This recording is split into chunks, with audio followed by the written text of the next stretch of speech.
Even as we grieve, we give thanks for this most faithful life. I am deeply aware of this great inheritance and of the duties and heavy responsibilities. A royal scandal is exploding behind palace walls. After new controversy linked to Prince Andrew shook the monarchy, King Charles has reportedly made a dramatic move, quietly giving Prince William final authority to manage the crisis. But that decision may have triggered a power struggle involving Queen Camilla herself. The arrest that shook the palace. It started with a moment that reportedly sent shockwaves straight through Buckingham Palace. Prince Andrew, once the Queen's controversial second son, suddenly found himself at the center of a legal nightmare after his arrest tied to allegations involving the sharing of confidential information connected to Jeffrey Epstein. And just like that, the royal family's longest-running embarrassment exploded back into global headlines. For years, the monarchy had been trying to quietly distance itself from Andrew. Titles removed, public appearances cancelled. The famous BBC interview disaster in 2019 had already turned him into a walking PR catastrophe. But insiders now say the latest scandal crossed a line the palace could no longer manage with polite silence and ceremonial smiles. And interestingly, the person who had been warning about this exact disaster for years was Prince William. Long before the public outrage reached boiling point, William had reportedly been pushing senior royals to take decisive action. According to royal insiders, he believed the monarchy's credibility was hanging by a thread if Andrew remained anywhere near the institution. Family loyalty, William argued, couldn't outweigh public trust. But at the time, the warnings weren't fully acted on. Queen Elizabeth, fiercely protective of her son, was reluctant to exile Andrew completely. Charles, then still Prince of Wales, was caught between loyalty to his mother and growing concerns about the damage Andrew was causing. The result? Delay, hesitation, and a scandal that refused to die. Now fast forward to 2026. Andrew's arrest has turned William's old warnings into prophecy. Suddenly, the monarchy isn't dealing with an embarrassing relative. It's dealing with a full-blown credibility crisis. And this time, according to multiple reports, King Charles isn't trying to manage the storm alone. Instead, something unusual is happening behind palace walls. William, the heir, is quietly stepping into the driver's seat. Decisions about Andrew's removal from royal life, the stripping of privileges, the strategy for protecting the monarchy's reputation. Insiders claim William has been deeply involved in every major move over the past several months. Technically, Charles is still king. The crown still sits on his head. But when it comes to crisis management, the future king is already acting like the present one. And that shift, subtle, strategic, and slightly shocking, would soon start creating new tensions inside the palace itself. Because not everyone in the royal family is thrilled about William suddenly running the show. And the loudest resistance may be coming from a very unexpected place: a king under siege. To understand why this power shift is happening now, you have to look at one uncomfortable reality. King Charles waited his entire life to become king, and his reign has already been battered by crisis. When Charles ascended the throne in 2022 at age 73, he made history as the oldest monarch to take the crown. After decades of waiting, this was supposed to be his moment, his era, his chance to define the future of the monarchy. But history had other plans. Just 17 months into his reign, Charles received a devastating diagnosis: cancer. The palace never revealed the exact type publicly, but the announcement alone triggered global concern. Suddenly, the new king wasn't just adjusting to leadership, he was balancing royal duties while undergoing serious medical treatment. And then, as if the monarchy's stress levels weren't already sky high, another bombshell landed. Kate Middleton, the Princess of Wales and arguably the most popular royal in the family, also revealed she had been diagnosed with cancer following abdominal surgery. She stepped away from public duties for months while undergoing preventative chemotherapy. Within the span of a single year,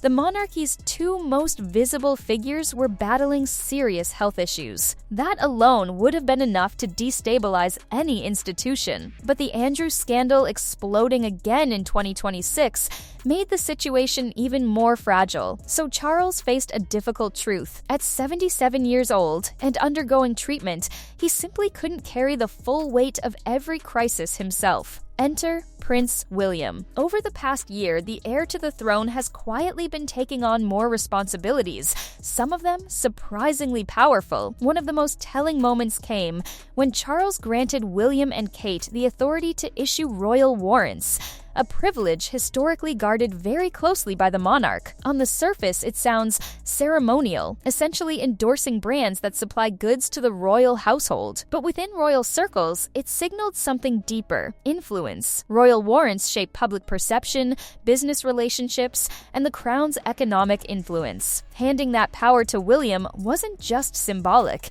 it was strategic. And according to insiders, the shift didn't stop there. William has increasingly been involved in key decisions about the monarchy's future structure, crisis responses, and reputation management. In some cases, royal commentators suggest he's effectively operating as a partner in governance with his father. Charles, it seems, is guiding the transition rather than resisting it. Publicly, palace officials deny that any accelerated succession is being planned, but quietly, royal watchers say the preparation is obvious. The monarchy is preparing for the next era sooner rather than later. And William isn't just preparing to inherit the crown, he's preparing to reinvent it. But here's where the story gets messy, because William's vision for the monarchy is very different from the one that existed for generations.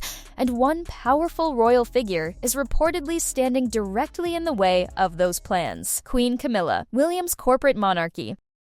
Prince William doesn't want to run the monarchy like a medieval institution wrapped in velvet tradition. He wants to run it like a modern corporation. Yes, the future king of the United Kingdom is reportedly trying to turn one of the world's oldest institutions into something closer to a boardroom operation. And depending on who you ask inside palace circles, that idea is either brilliant or deeply uncomfortable. For centuries, the monarchy has operated through a maze of courtiers, private advisors, and quiet traditions that rarely faced public scrutiny. Decisions were made behind palace doors. Roles were often vague. Accountability was flexible. William apparently wants to change that. His vision for the monarchy is based on structure, transparency, and clear responsibilities, something closer to the way major global organizations operate. Instead of relying on old aristocratic networks, William wants professional management, defined leadership roles, and measurable goals. In other words, fewer mysterious palace insiders whispering in hallways, and more people answering to actual systems. He has already tested this approach with the Royal Foundation, the charity he runs alongside Kate. The organization operates with a CEO, a board of directors, public reporting, and strategic initiatives, a far cry from the informal charity models historically used by royal households. And insiders say William wants to apply that same framework to the monarchy itself. Imagine the royal family functioning like a streamlined organization with clear job descriptions, measurable outcomes, and strict expectations for anyone representing the crown. No freelancing royals. No embarrassing relatives drifting in and out of public life. Just a tight, disciplined institution designed to survive in the modern world. For William, the Andrew scandal is the ultimate example of why this change is necessary. In his view, the monarchy nearly destroyed its own credibility by tolerating scandal for the sake of family loyalty. That kind of vulnerability, he believes, can't exist in the future system he wants to build. Anyone who damages the crown's reputation, family or not, would simply be removed from the structure. Clean, decisive, corporate. But while this plan might appeal to a generation raised on transparency and accountability, not everyone inside the palace loves the idea of turning royal tradition into a management chart. And that resistance is where things start to get very personal. Because one of the people pushing back the hardest isn't an outsider. It's Queen Camilla. And her objections aren't just about strategy. They're about loyalty, friendship, and a decades-long relationship that William now wants cut off completely.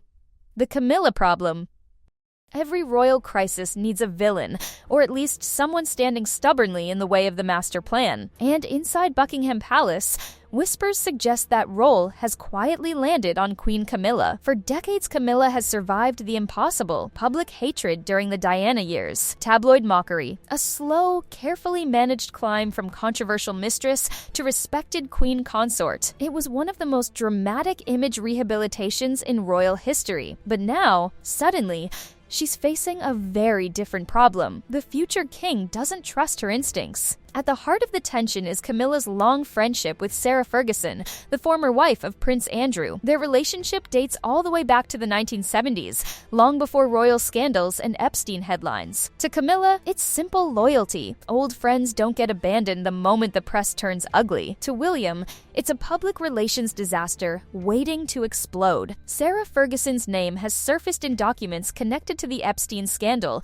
largely through emails showing she once contacted him for financial help when her businesses were struggling. There has been no evidence of wrongdoing on her part, but in William's carefully calculated vision of the monarchy, perception matters as much as truth. And perception right now is toxic. From William's perspective, the monarchy cannot afford even the faintest connection to anyone orbiting Andrew's scandal. The institution has already taken too many reputational hits. The next king wants clean lines, clear distance, zero ambiguity. Camilla, however, reportedly sees that as cruel and unnecessary. Ending a 50-year friendship because of headlines? That's not how she operates. Loyalty, she believes, should still mean something, even inside the palace. And so a quiet philosophical battle has begun. On one side, William's modern, corporate-style monarchy, where reputation is managed like a global brand.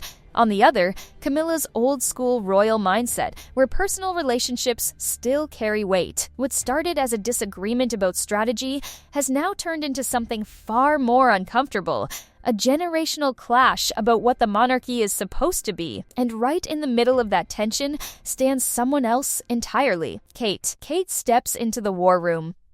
If Camilla represents the monarchy's past, insiders increasingly describe Kate Middleton as the calm architect of its future. Because while the headlines have focused on William's growing authority and Camilla's frustration, palace sources say the Princess of Wales has quietly become one of the most important figures managing the entire crisis. And she isn't doing it with tiaras and ribbon cuttings.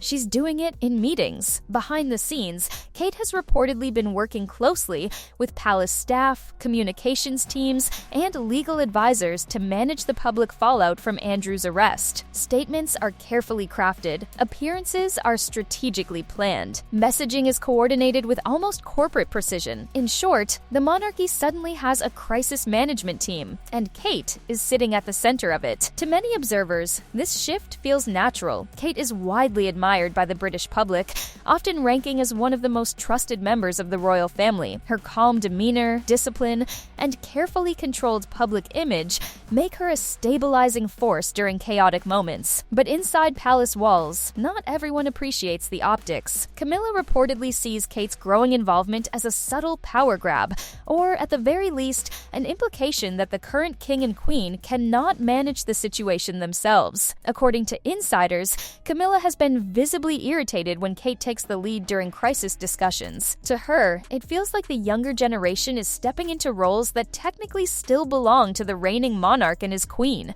In other words, it makes Charles and Camilla look weak. Charles himself, however, reportedly sees things differently. Sources say the king often defends Kate when tensions rise, reminding Camilla that the Princess of Wales is simply trying to help stabilize the monarchy during a turbulent time. With health concerns still hovering over both Charles and Kate herself, he understands the importance of unity. But unity is becoming harder to maintain, because the more responsibility William and Kate take on, the clearer it becomes that the monarchy's center of gravity is shifting. Not officially, not ceremonially, but unmistakably. And that shift finally reached a breaking point in February 2026, when William reportedly delivered a message to Camilla that no royal heir had ever dared to give a queen consort before: an ultimatum. The ultimatum. By late February 2026, palace insiders say the tension between Prince William and Queen Camilla finally erupted into a confrontation that revealed just how much power had already changed hands. According to multiple reports, William approached Camilla with a blunt choice: distance yourself publicly from Sarah Ferguson, or risk damaging the monarchy's credibility. It wasn't framed as friendly advice, it wasn't a gentle suggestion from the heir, it was a demand. And that moment marked something extraordinary inside royal history. Traditionally, the heir to the throne does not issue orders to the Queen Consort. Royal hierarchy simply doesn't work that way. Authority flows downward from the monarch. But these, apparently, are not traditional times. Behind the scenes, insiders claim King Charles has quietly given William final authority over decisions related to the Andrew scandal and the monarchy's public reputation. The logic is simple: the institution's future will ultimately belong to William, so protecting it now falls partly on his shoulders. And William is not interested in half measures. His strategy is brutally clear.